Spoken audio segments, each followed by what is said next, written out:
Good evening and welcome to the Diamond Newsdesk. At 8, we bring you the latest from stories featured on diamondtvzambia.com. Follow Diamond TV online on Facebook and on X at Diamond TV Zambia for continued updates of what's making news.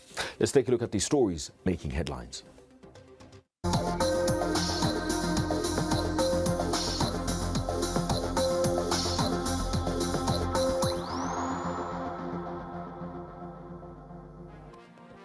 These are the top stories. The Drug Enforcement Commission has uncovered a major cannabis cultivation operation in Chifwema area in Kafue district. Still to come, fuel attendant killed in another critically injured in robbery at Ruby's service station in Lusaka. President Hichilema quotes investors with assurance of Zambia's political and economic stability.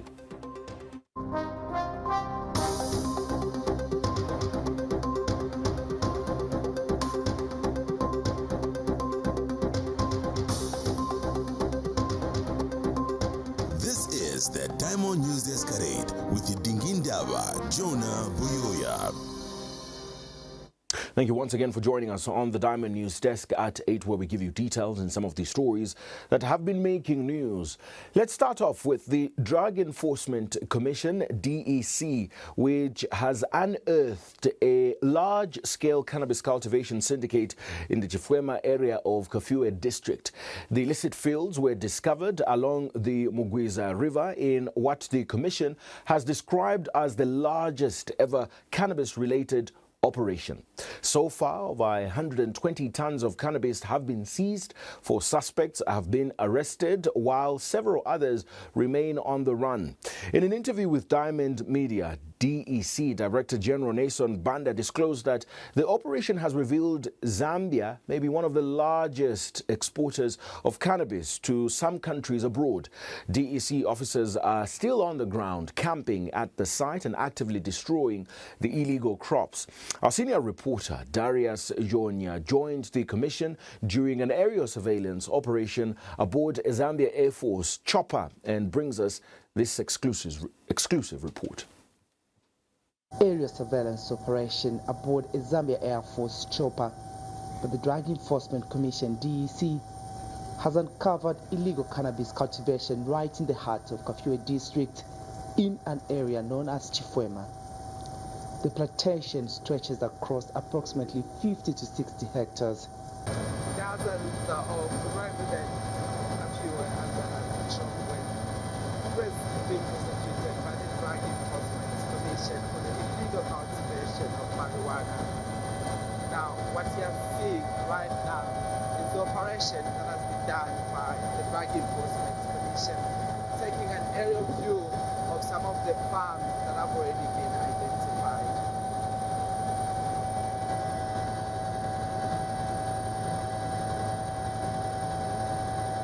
After the aerial view from the sky, officers later touched down to begin destroying the discovered cannabis.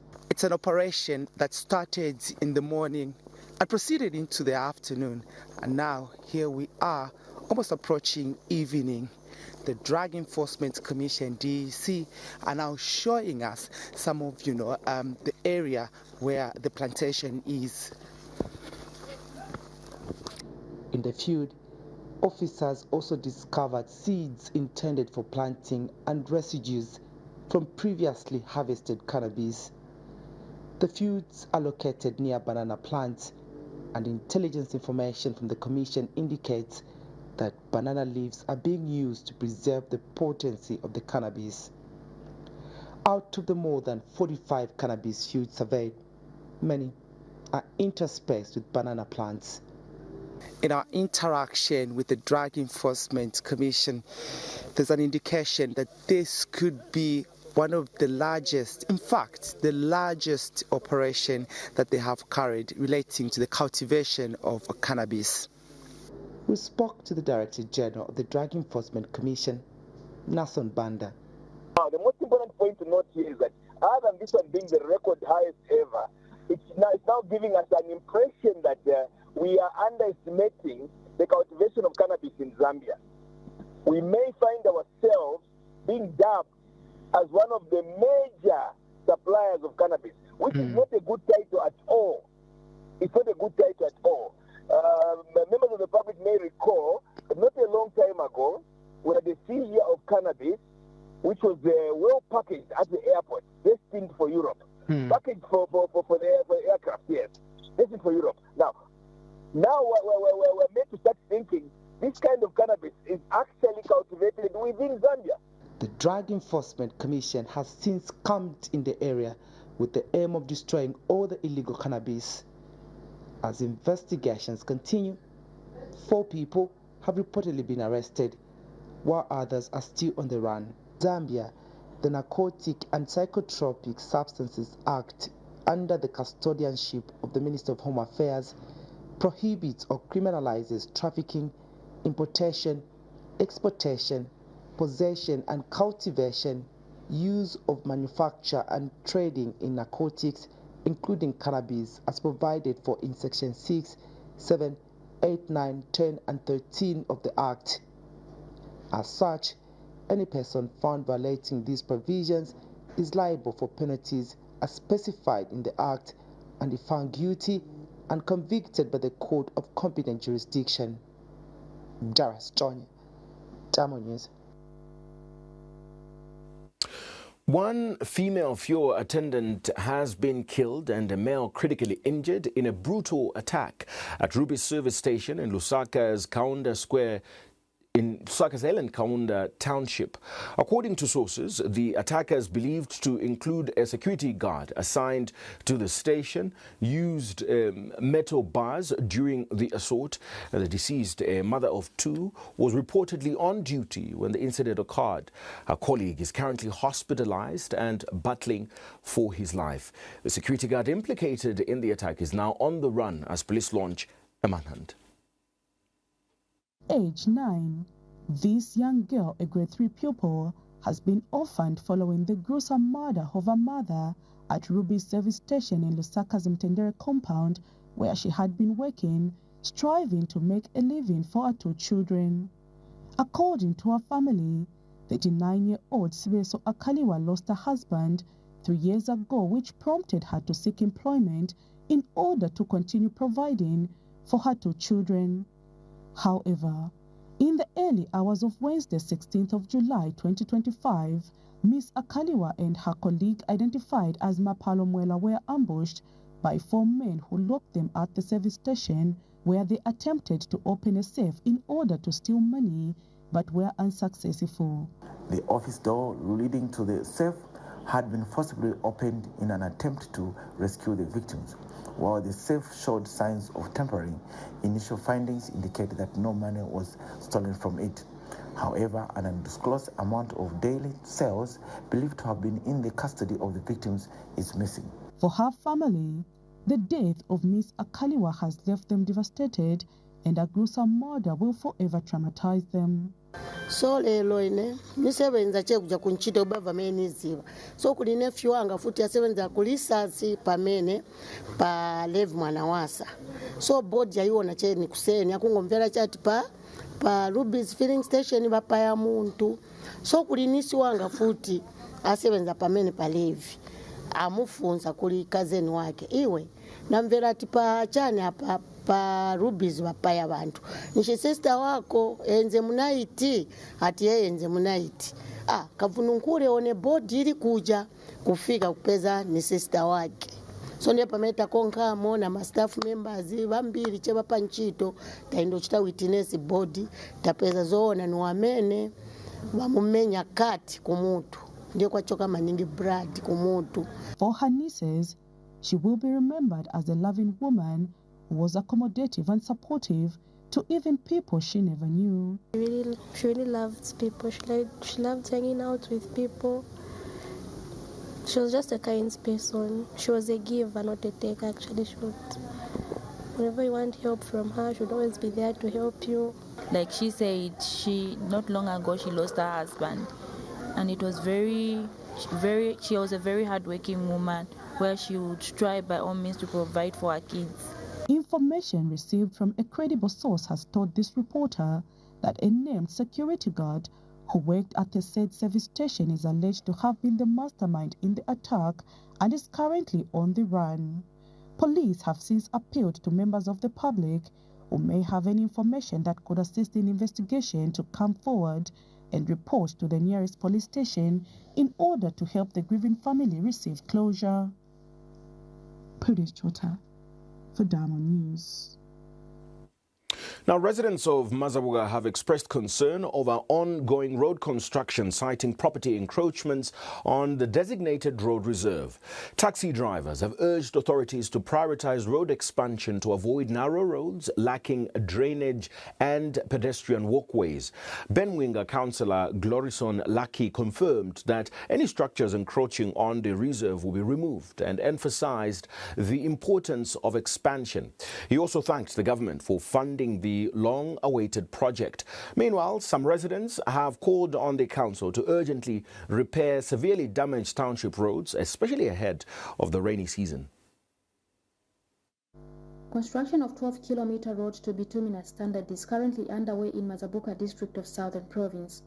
However, concerns have been raised by some road users, particularly regarding the encroachment of properties onto the designated road reserve. In an interview with Diamond News, some taxi drivers urged local authorities and the contractor to prioritize road expansion and warned that failure to address encroaching buildings could result in a narrow road. Pamana kulumba kumugwagwa uya alimi ndichisibu butongosi akulomba buliwe ingene butongosa akulomba road quite right barabamba but mumakevu mumakona. We appreciate the construction of the road, but our concern is that it should be expanded to include space for pedestrians. We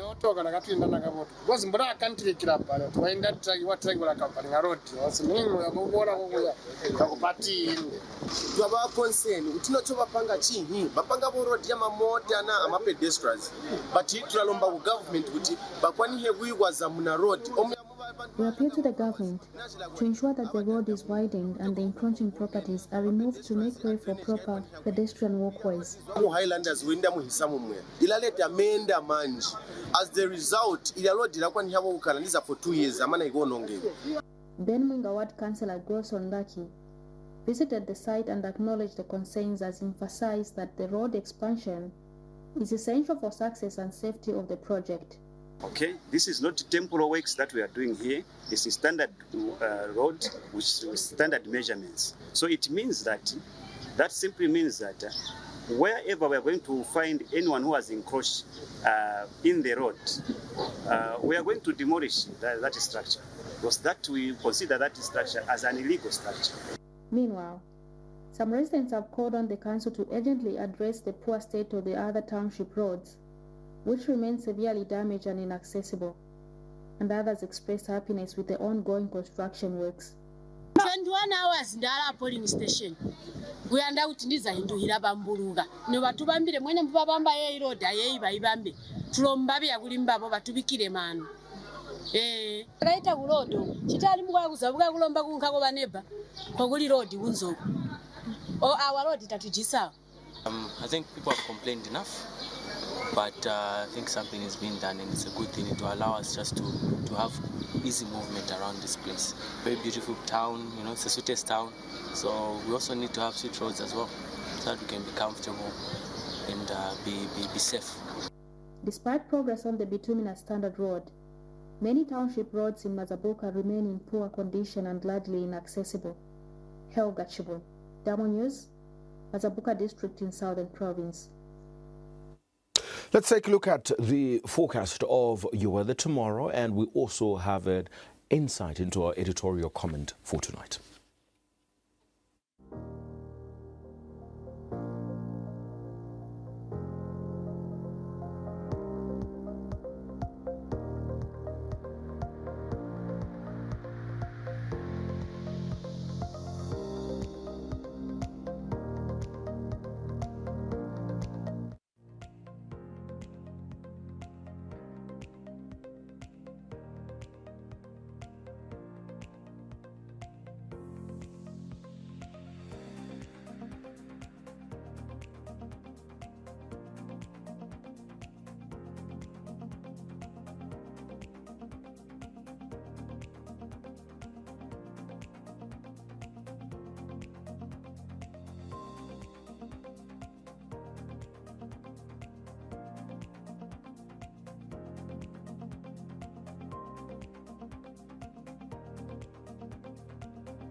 This is your diamond insight of a dangerous dose of irregularity at ZAMSA. The forensic audit into the Zambia Medicines and Medical Supplies Agency ZAMSA reveals disturbing procurement irregularities that point to systemic failure and possible high-level collusion. Conducted by PricewaterhouseCoopers, the audit uncovered that during a medicine mop-up exercise, ZAMSA bought drugs at grossly inflated prices, some marked up by over 1,600%. For instance, ibuprofen was purchased at 3,900 kwacha per unit compared to a market price of 157 kwacha. These discrepancies cannot be explained away as emergency pricing or error. They suggest deliberate malpractice. The audit also found that procurement regulations were ignored, tenders were floated for only 3 days instead of the required 14, and some were conducted outside the electronic government procurement EGP system, reducing transparency. The evaluation committee's recommendations to re-tender or renegotiate high bids were also disregarded. More concerning is the reported interference by senior government officials. The acting permanent secretary at the Ministry of Health allegedly overstepped legal authority by waiving mandatory drug approvals, a role reserved for the Zambia Medicines Regulatory Authority ZAMRA. This not only violated procurement laws but potentially put public health at risk. The audit paints a picture of reckless or corrupt decisions that have endangered lives and eroded public trust. This episode demands more than outrage, it calls for action. Those responsible, regardless of rank, must face justice. Investigations must be thorough and systemic, safeguards must be reinforced. President Hichilema has responded by reaffirming his commitment to cleaning up the medical supply chain.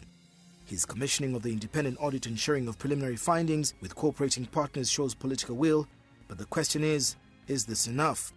Can systemic rot be cured by one audit when such practices appear to be entrenched and perennial? So far, actions taken include dissolving the ZAMSA board, advertising for a new Director General, and ramping up investigations by the Drug Enforcement Commission. But this cannot end with a few reshuffles and arrests. Structural reforms, regular audit and strong enforcement mechanisms are critical. Why, in a country where patients are dying due to the lack of essential drugs, do procurement officials still treat medicine supply as a business opportunity rather than a public duty? Until these questions are fully answered and justice is served, Zambians will continue to pay the price for a broken system. And that price too often is paid in human lives.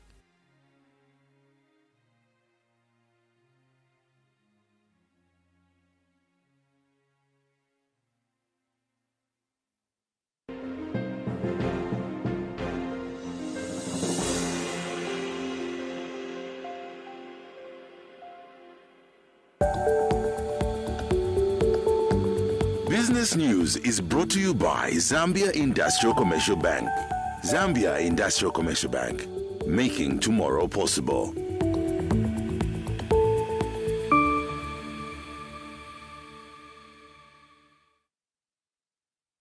Good evening. You're watching the Diamond News Desk at 8. These are your leading stories on this bulletin. HH courts investors with promise of stability. And later on, Zambia launches global tourism campaign with BBC and Expedia. Stay tuned for the details. With the business news details, my name is Tapiwa Ngoma. President Hakainde Hichilema has called on investors to take advantage of Zambia's political stability as they explore investment opportunities in the country. Speaking during the official opening of the inaugural Invest in Zambia Conference 2025 in Lusaka, President Hichilema has emphasized the urgent need for capital in Zambia's economy. He has appealed to investors to provide priced capital, noting that Africa has long borne the burden of expensive financing. Meanwhile, the United Kingdom's trade envoy to Zambia, Calvin Bailey, has announced that the British government is mobilizing over £2.5 billion in sustainable private sector investment. President Hakainde Hichilema has officially opened the Invest Zambia International Conference that has seen the signing of various memorandum of understandings of deals and transactions worth billions of dollars. The high-level conference, which runs from the 16th to 18th July 2025 in Lusaka, has brought together a diverse mix of stakeholders, including government officials, international investors, industry captains, diplomats, development partners, and heads of multilateral institutions. In his keynote address, President Hichilema says Zambia is ready for transformative investment partnerships aimed at unlocking inclusive and sustainable growth. There are things that this country is not acknowledged for, such as what? Stability. I am the 7th president since we got our independence in 1964.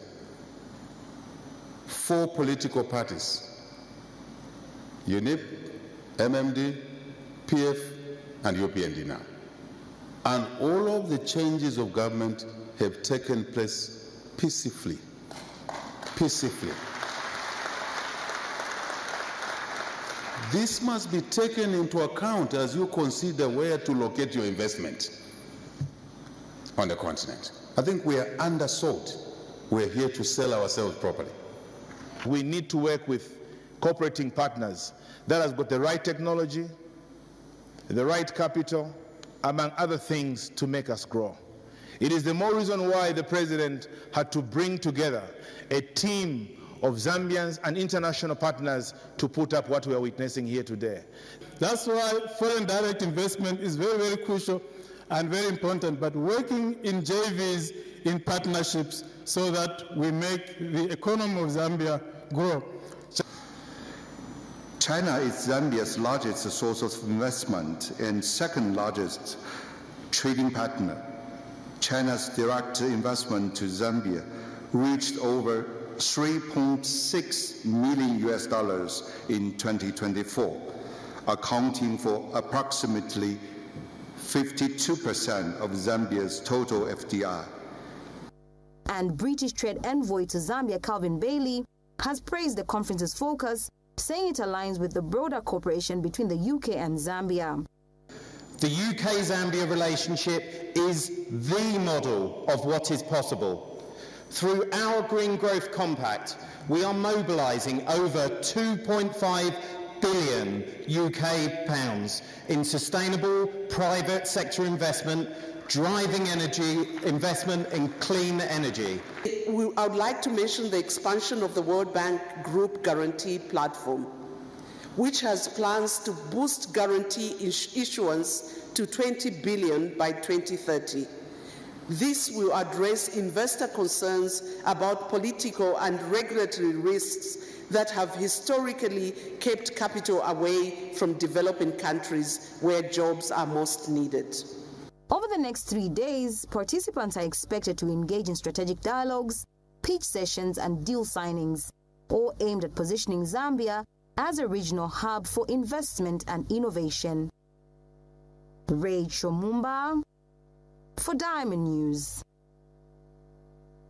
The Zambia Tourism Agency, ZTA, has signed a 6-month global media tourism promotion campaign with the British Broadcasting Corporation, BBC, and leading online travel platforms, Expedia, in a move aimed at positioning Zambia as one of Africa's top tourism destinations.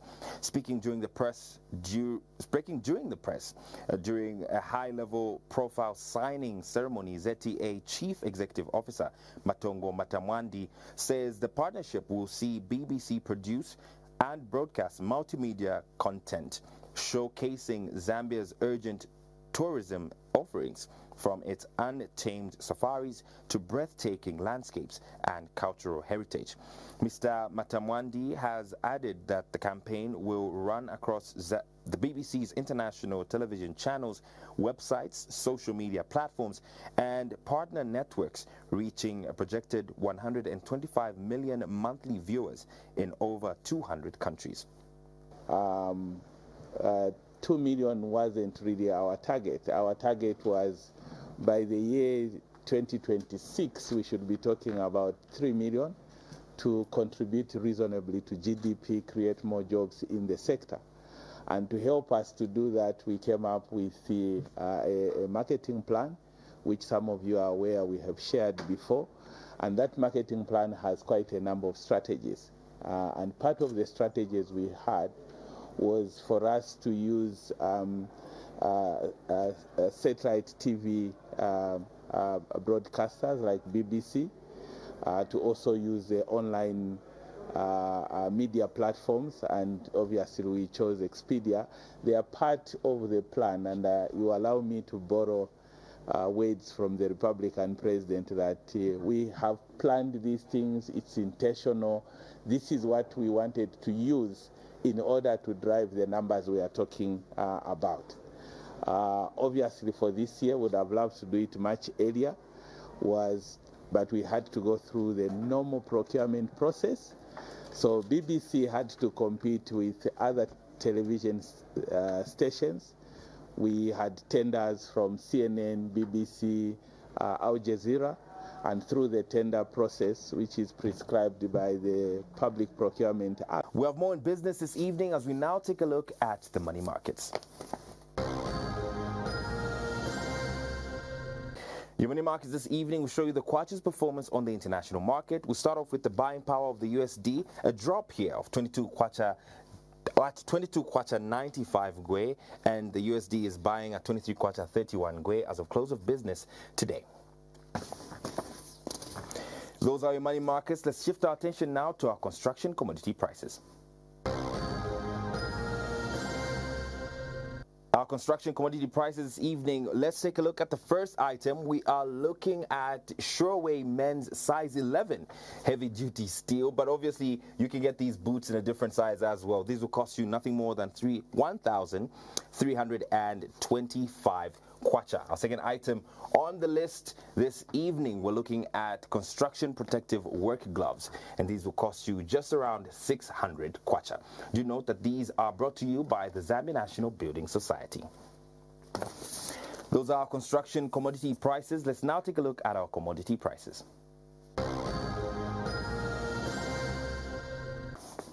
Our commodity prices will show you how much you'll be purchasing these goods on average when you go out to shop.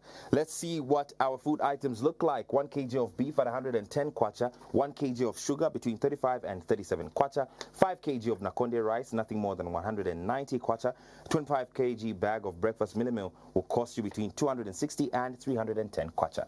Your non-food items look a little something like this. 10 rolls of toilet paper, 85 kwacha on average, 1 bar of multi-purpose soap, the lowest you get them at is 35 kwacha, 3.5 kg of washing powder, minimum price 220, and 1 bar of multi-purpose. This is 1 bar of bathing soap that will cost you between 19 kwacha and 47 kwacha. These altogether are your commodity prices. And that brings us to the end of business news. Thank you so much for tuning in. Stay where you are because I will be back giving you your construction news in just a little bit.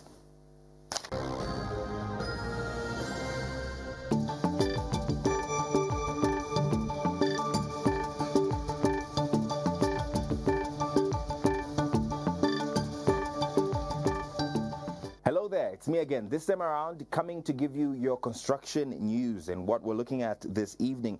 Parents applaud government for construction of dormitories at Chizika Primary. The details in this particular story are as follows.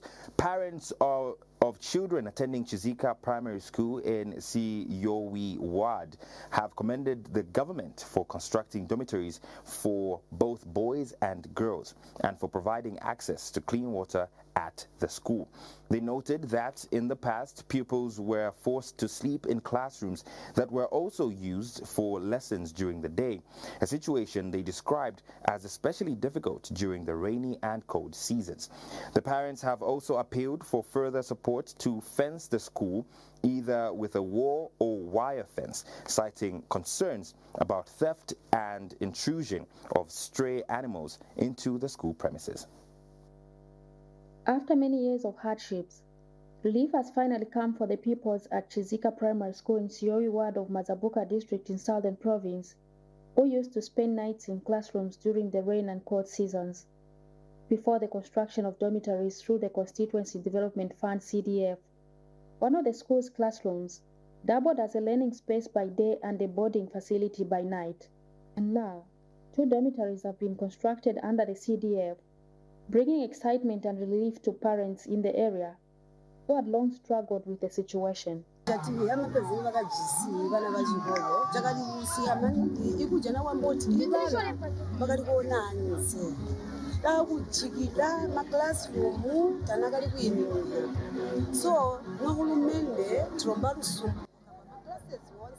had long appealed to the government for the construction of dormitories, as our children had no proper place to sleep no cooking facilities, and no support staff to help them. We are very grateful that this has now been addressed. Now we appeal once more to have the wall fence constructed around the school to prevent stray animals from entering the premises.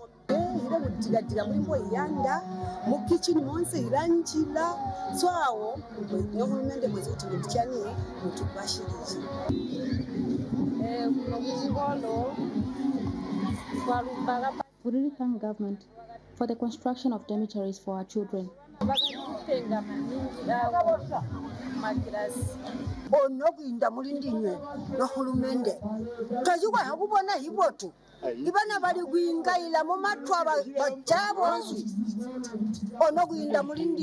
truly appreciate the government for building dormitories for our children. They never had this kind of opportunity before and used to rely on fishing for survival. Agunigona mwena mumakirasi mubayila inwe ihulumende chiyakajiteji kuti bana besu kabona mumado. I'm grateful to the government that our children are now safe to sleep in the dormitories. Cooking and water access were also major challenges. The school is located in a flat plain with no natural water sources, forcing people to walk long distances to fetch clean drinking water. But with the recent installation of a water system, the school now has a reliable supply and cooks have been hired to prepare meals for the pupils. Helga Chibwe, Damo News, Mazaboka District in Southern Province. That item brings us to the end of our construction news, brought to you by Chilanga Cement. Do stay tuned, as after these short messages, I'll be back with your mining news.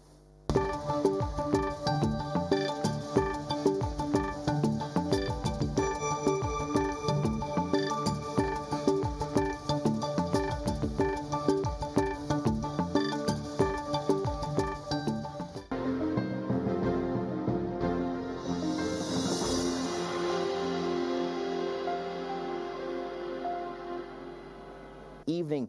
EPWZ calls for supportive policies towards artisanal gold miners.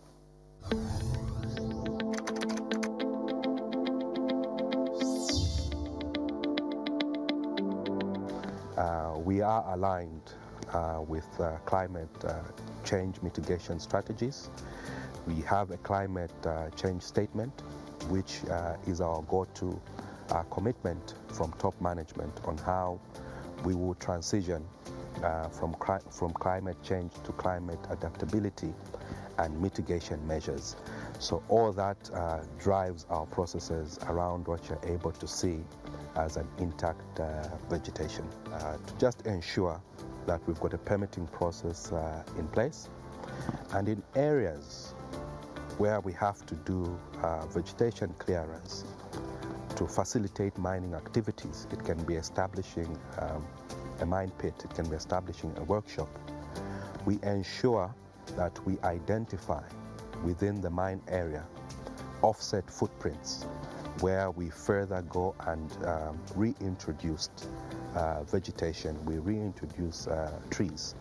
So that offset system helps us to keep the environment pristine and to keep it green and to safeguard it from the cutting down of trees.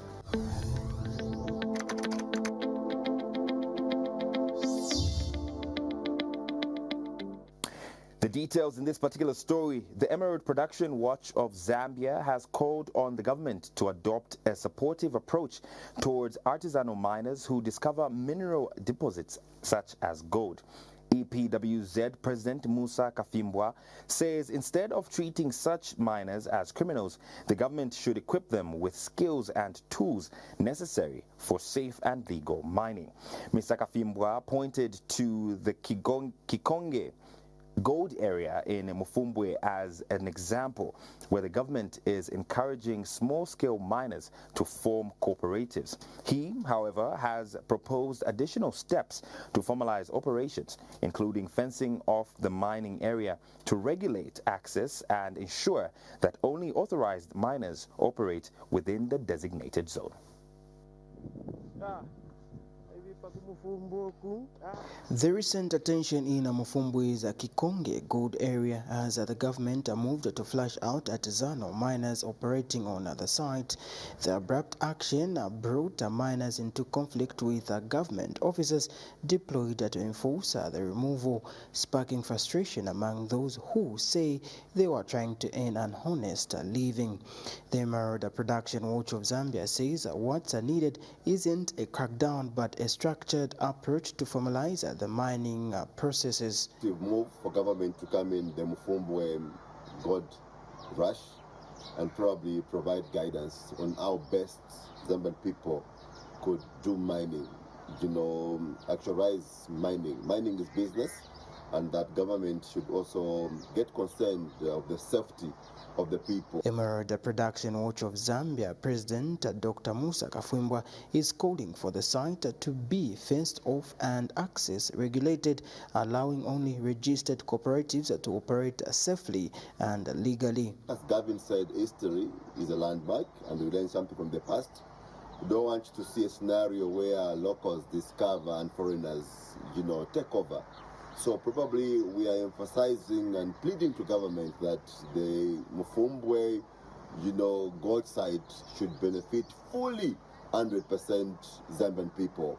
He has also urged the Bank of Zambia and ZCMIH to set up official gold buying depots near mining sites to protect miners from exploitation and middlemen. Bank of Zambia should be the major buyer, the major purchaser of the gold from Mufumbwe, so that we see our reserves are filled up with gold to see our kwacha gain value. So in conclusion, we are saying that we could love to appeal to government on the strongest terms, that we are not actually only appealing, also pleading to you that let the Mufumbwe gold site benefit Zambian people. Meanwhile, the National Union of Mine and Allied Workers has called for proper governing of artisanal mining. Artisanal mining,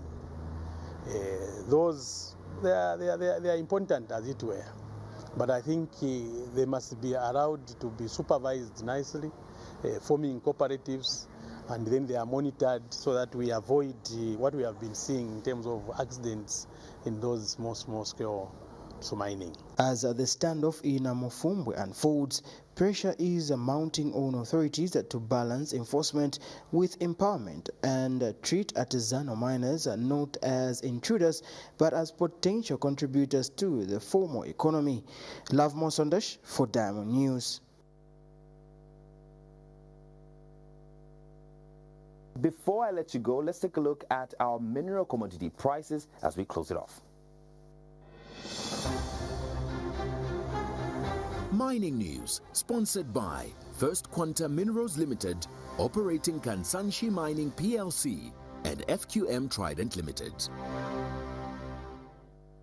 Our mineral commodity prices this evening look a little something like this, monitored on the London Metal Exchange. All the minerals except for two have dropped in prices. Let's start with the negatives here.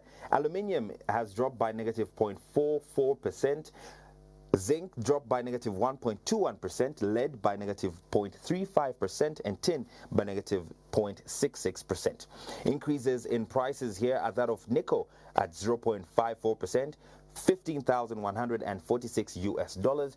Copper has increased by 0.28%, I beg your pardon, and the fetching price there is 9,645.5 United States dollars. That concludes our mining news. Thanks so much for tuning in. We continue with the rest of the news desk at 8. My name is Tapua Ngoma. Have a pleasant evening. Mining News, sponsored by First Quanta Minerals Limited, operating Kansanshi Mining PLC, and FQM Trident Limited.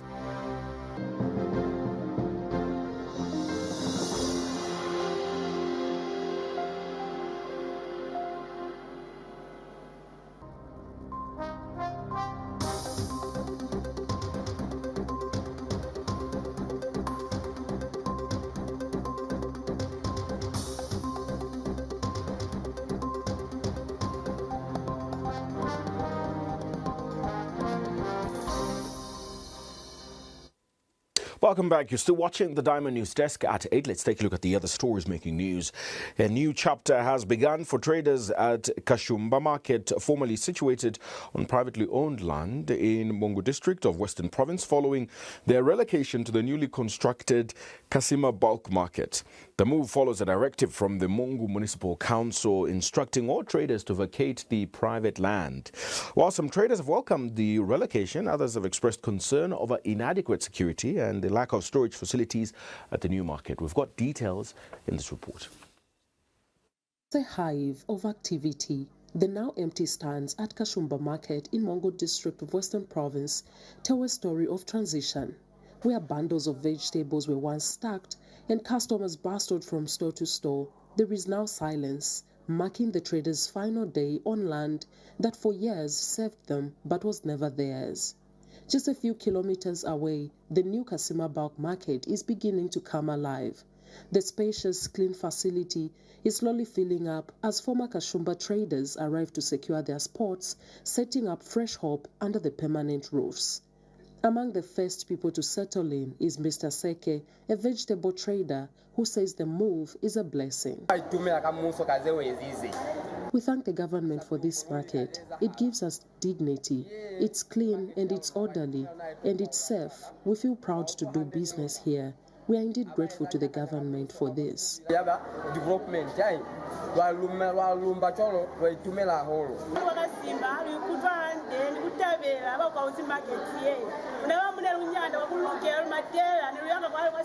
I'm equally happy that we have been moved here. At Kashumba, I used to work under the sun, always watching over my shoulder. I never knew the landowner would chase us anytime. Here I feel safe. I'm no longer afraid of being attacked, she said. But as the transition continues, not all concerns have been laid to rest. Some traders have raised issues regarding the security of their goods and lack of storage facilities at the new site. Not for shops. Another challenge is that if we get our goods towards election time to Kasima, one, who is going to protect our goods there in terms of security? Number two, the Mongo Municipal Council has responded to these concerns. As you can see what's happening on the ground, we are happy as a local authority that there's a high level of compliance. People have vacated Kashumba markets, going to various markets, including the Kasima Bulk markets. So we have had concerns that were raised from our traders concerning security and also the space issues. Currently, as we are aware, we are constructing a police station just a kilometer away from Kasima Bulk markets. It will be done by the end of November. We also, at the moment, we have stationed our council police that will help to ensure that the security is maintained at the facility. And then for the storage spacing, we have reserved some containers that will be any moment from now placed here to ensure that traders can have a space where they can keep their different... For now, the move marks a new beginning. From Kashumba to the promise of Kasima, traders are hoping this shift not only brings them security, but also prosperity. Reporting for Diamond News in Mongo District of Western Province, Christine Musole.